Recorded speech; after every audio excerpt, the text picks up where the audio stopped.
No more Grand Slam, kampiyon ng SMB? Grabe ang hype ng Beermen sa ginawa nila sa TNT, nanlumo sa dulo si Coach Chot Reyes. So PBA Finals Game 6, will it be the last game of the season, TNT versus SMB? Heto at simula pa lang napa-step up na agad si Calvin Optana na kumana ng early 7-point shooting 3 of 3 sa field. Will sa kabila kay Junmar Fajardo naman galing ang first 4 points ng SMB. Bukod sa dalawa na yan, nagkapalitan din agad ng parehong back-to-back 3-pointers si Chris Ross at RR Pugoy. Well, ayon sa report, hindi na makakabalik pa di series itong si Poy Eram due to injury. Pero so far, no problem for TNT dahil napakainit ni Calvin Optana with already 14 points. Isa lang ang mininti sa unang quarter, shooting 6 of 7 sa field. TNT up by 2 points, 25-23. Second quarter, gandang 2-man game. Jericho Cruz to Junmar Fajardo connection. Nasundan pa yan ng wing 3-pointer ni Don Trollano at finally dito lumamang ng SMB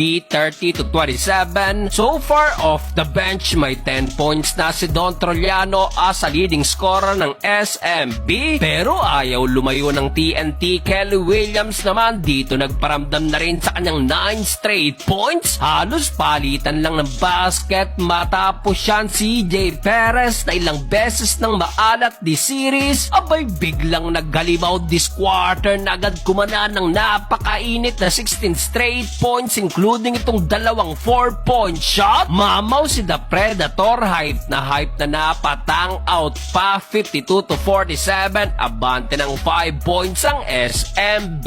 Started the third quarter, hindi pa tapos si CJ Perez na kumanagad ng end 1. Dito nangangalabaw na rin si Junmar Fajardo sa painted area. Aggressive start for SMB. Matapos siyang Jericho Cruz kumana pa ng back-to-back big time 3-pointer including itong end 1 kontra kay Calvin Optana. Dito na hype na si Jericho Cruz dahil pumalo na rin ang lamang ng Beermen sa double digit. Unti-unti nang lumalayo ang Beermen under 5 minutes. Another 3-pointer for Chris Ross. Dito nagse-celebrate ng Beermen dahil na magapalalo ang tambak sa 19 points. Parang nawalan na ng moral ang TNT sa nagawang run ng SMB. 86-67. Malaki-laki ang kailangang habulin ng TNT.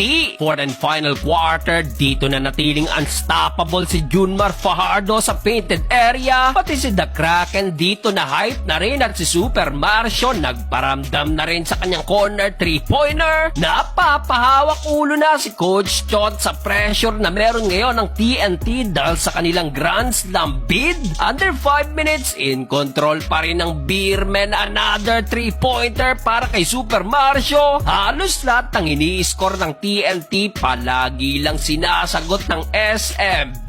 Kaya naman sa huli, eto't walang magaganap na Grand Slam, kampiyon ng San Miguel Beermen.